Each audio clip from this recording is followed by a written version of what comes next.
Oke, halo semuanya. Pada kesempatan kali ini, saya dan rekan saya akan melakukan presentasi yang membahas mengenai penjelasan soal UAS yang telah kita kerjakan. Dan dan presentasi ini kita lakukan untuk memenuhi UAS mata kuliah sistem digital.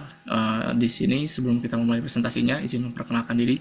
Saya Ibnu Farah Ramadan, NIM saya 2304 0101 03 23, dan dibantu oleh rekan saya yaitu Fajri Zahrawa Ani Ahmad dengan NIM 2304 0101 0279. Oke, kita mulai saja untuk presentasinya.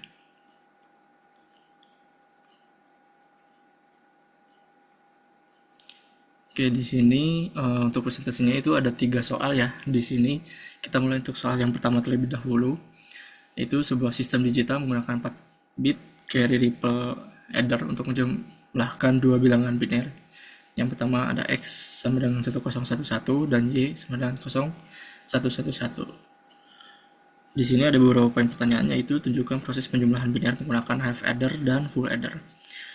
Kemudian yang B yaitu tentukan hasil akhir dan carry out. Kemudian yang ketiga dijelaskan kelemahan carry ripple adder dari sisi waktu propagasi, dan yang terakhir adalah jelaskan bagaimana carry look ahead adder mengatasi kelemahan tersebut. Kita bahas dari soal yang A terlebih dahulu. Nah, di sini tunjukkan proses penjumlahan biner menggunakan half adder dan full adder, di mana X sama dengan 1011 dan Y sama dengan 0111. Di sini bit paling kanan atau LSB bisa menggunakan half adder. Hal ini karena tidak ada carry awal. Bit berikutnya menggunakan full adder dikarenakan ada carry dari tahap sebelumnya. Jadi di sini kita akan melakukan penjumlahan dari sisi kanan ke kiri.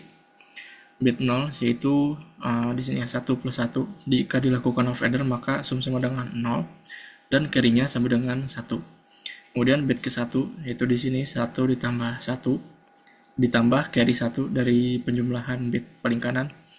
Jika dilakukan full adder maka 1 ditambah 1 sama dengan 0, ada carry 1, kemudian 0 ditambah 1 sama dengan 1, dan carry keluar 1. Hasilnya yaitu sumnya 1 dan carry-nya 1.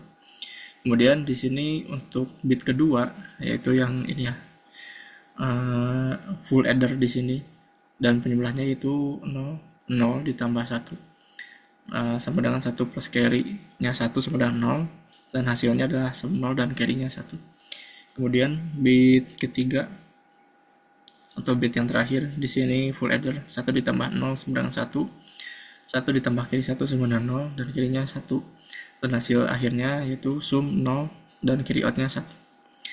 Dan hasil akhirnya di sini karena dilakukan penjumlahan dan adanya penjumlahan 1 carry ya di sini, hasil akhirnya adalah 10010. Kita lanjut ke jawaban yang 1B. Hasil akhir dan carry out. Hasil penjumlahan yang diperoleh adalah 10010 biner ya, untuk dua ini biner. Hasil ini terdiri dari 4 bit hasil yaitu 0010, nah yang ini 0010, dan carry out-nya 1 disimpan di paling depan. Sehingga hasil akhir dan carry out-nya adalah output-nya sama dengan 1010 dan carry out-nya 1. Kita lanjut ke soal 1C yang membahas mengenai kelemahan carry ripple adder, yaitu atau waktu dari segi waktu propagasinya. Kelemahan utama dari penggunaan carry ripple adder yaitu carry harus merambat atau ripple dari LSB ke MSB. Seperti yang tadi kita lakukan ya, penjumlahannya itu merambat dari bit paling kanan ke bit yang paling kiri. Dimana ketika melakukan full adder, bit kedua ini harus menunggu carry dari bit ke 1. Begitu juga bit ketiga harus menunggu penjumlahan bit kedua, dan seterusnya hingga bit ke terakhir. Karena dilakukan satu persatu atau merambat, ini bisa membuat delay semakin besar dan waktu propagasi bertambah secara linear sesuai dengan jumlah bit, dimana untuk n bit yaitu delay sama dengan n kali delay full adder. Jadi banyaknya n itu akan linear dengan delay dari setiap melakukan full adder. Hal ini membuat carry ripple adder menjadi lambat untuk sebuah sistem yang memiliki bit besar, misalnya 8 bit, 16 bit, 32 bit, dan bit-bit lainnya lebih besar. Kita lanjut ke jawaban 1C. Cara carry look ahead adder itu mengatasi kelemahan. Carry look ahead adder tidak menunggu carry merawat satu persatu. CLA sendiri menerapkan konsep berikut. G. Generate digunakan untuk menghasilkan carry dan propagate P digunakan untuk meneruskan carry. Sehingga di sini bisa kita lihat untuk rumus CLA-nya yaitu G itu generate ya, GI sama dengan AI kali BI, P itu propagate sama dengan AI tambah CLI, kemudian CI tambah 1 sama dengan GI ditambah PI kali CI. Dengan rumus CLA ini membuat semua carry dapat dihitung secara paralel. Jadi tidak seperti full adder pada sebelumnya yang harus menunggu dari penjumlahan bit sebelumnya. Untuk CLA ini bisa dilakukan secara paralel dan tidak merambat seperti Ripple. Jadi beberapa faktor keunggulan CLA sendiri yaitu lebih cepat, biaya lebih kecil, dan cocok untuk prosesor modern yang memiliki sistem bit yang lebih besar.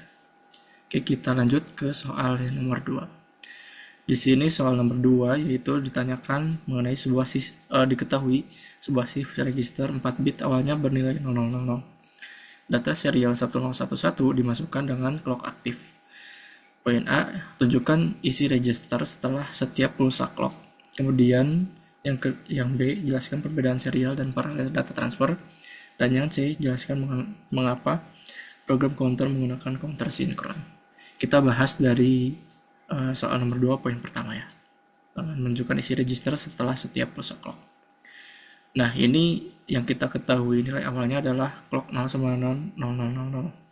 Clock 1 atau input 1 memiliki isi register 1, 0, 0, 0, 0.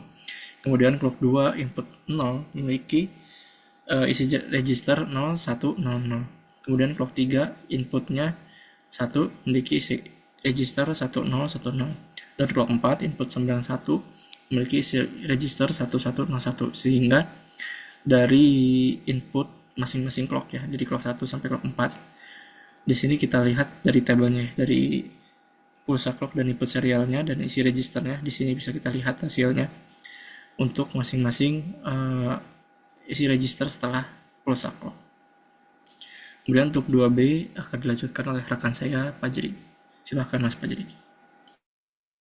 Oke, untuk jawaban 2B dengan pertanyaan perbedaan serial dan paralel data transfer itu berikut.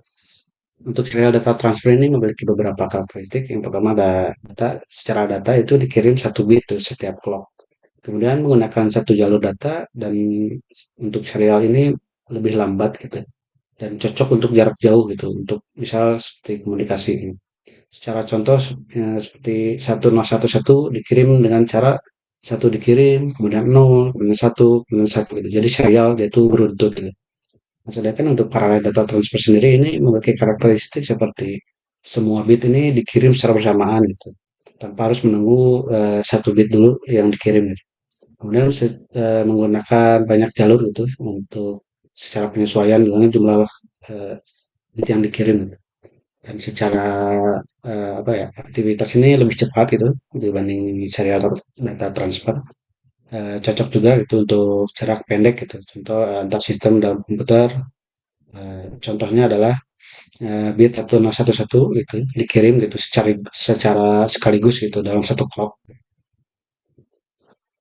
Oke, kemudian untuk jawaban 2C, ya, mengapa program komputer menggunakan counter sinkron?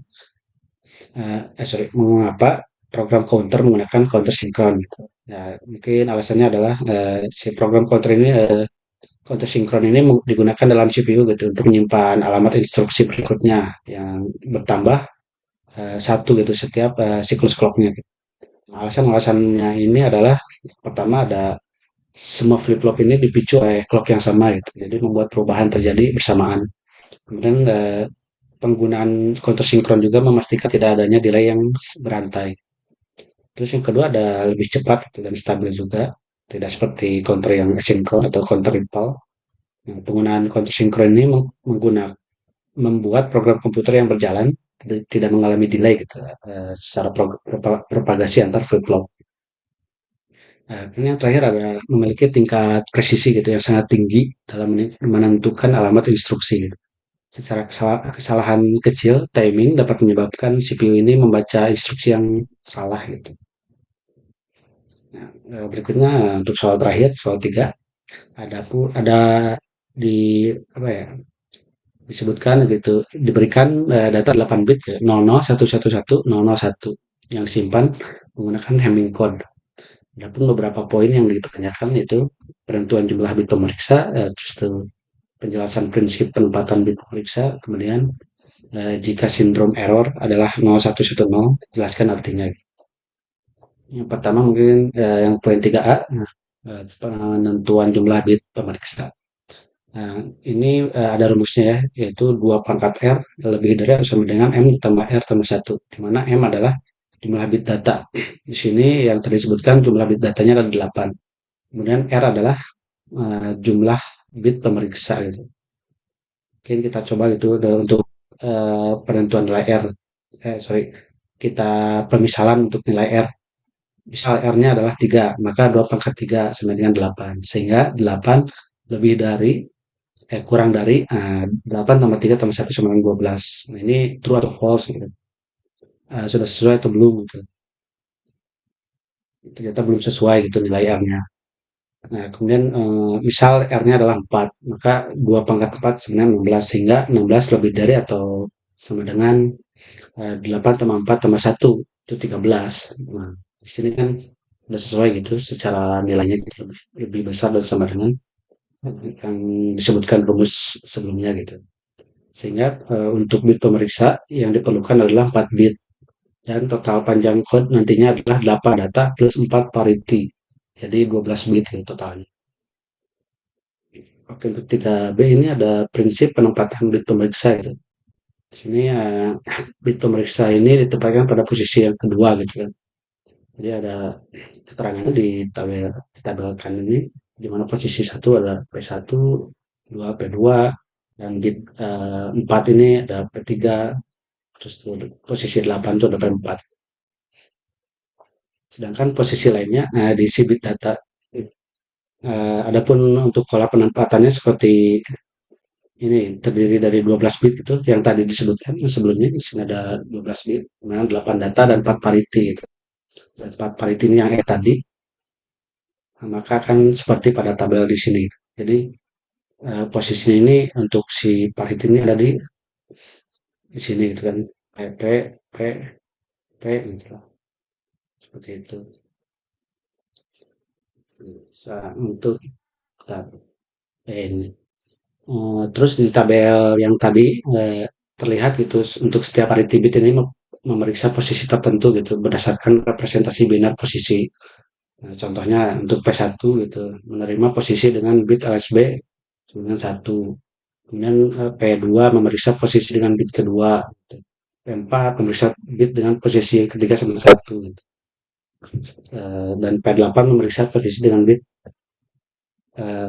keempat gitu, sama dengan 1 gitu. Nah, jadi hal tersebut bertujuan untuk dapat mendeteksi dan memperbaiki one bit error gitu. Seperti itu. Nah, untuk jawaban terakhir yaitu 3C, jika sindrom error adalah 0110, eh, gimana gitu kan. Jadi sindrom ini dibaca sebagai bilangan biner ya. Jadi 0110 dengan 6 gitu atau secara base 10-nya atau desimal gitu. Jadi hal ini terjadi kesalahan pada bit posisi ke-6. Adapun interpretasinya adalah bit ke-6 harus dibalik. Jadi 0 jadi 1 atau 1 menjadi 0. Nah, setelah dibalik data seharusnya sudah menjadi benar kembali. Seperti itu untuk case jika sindrom error adalah 0110. Oke, mungkin untuk jawab soal jawaban yang jadi ditanyakan itu pada soal UAS mata pelajaran sistem komputer ini, saya kembalikan ke saudara Ibnu untuk penutupan. Oke, terima kasih Mas Fajri. Oke, cukup sekian mungkin ya dari penjelasan soal yang bisa kita sampaikan. Mohon maaf apabila selama penyampaian informasi masih ada yang kurang sesuai dari sisi jawaban atau kata-kata yang kurang berkenan. Terima kasih.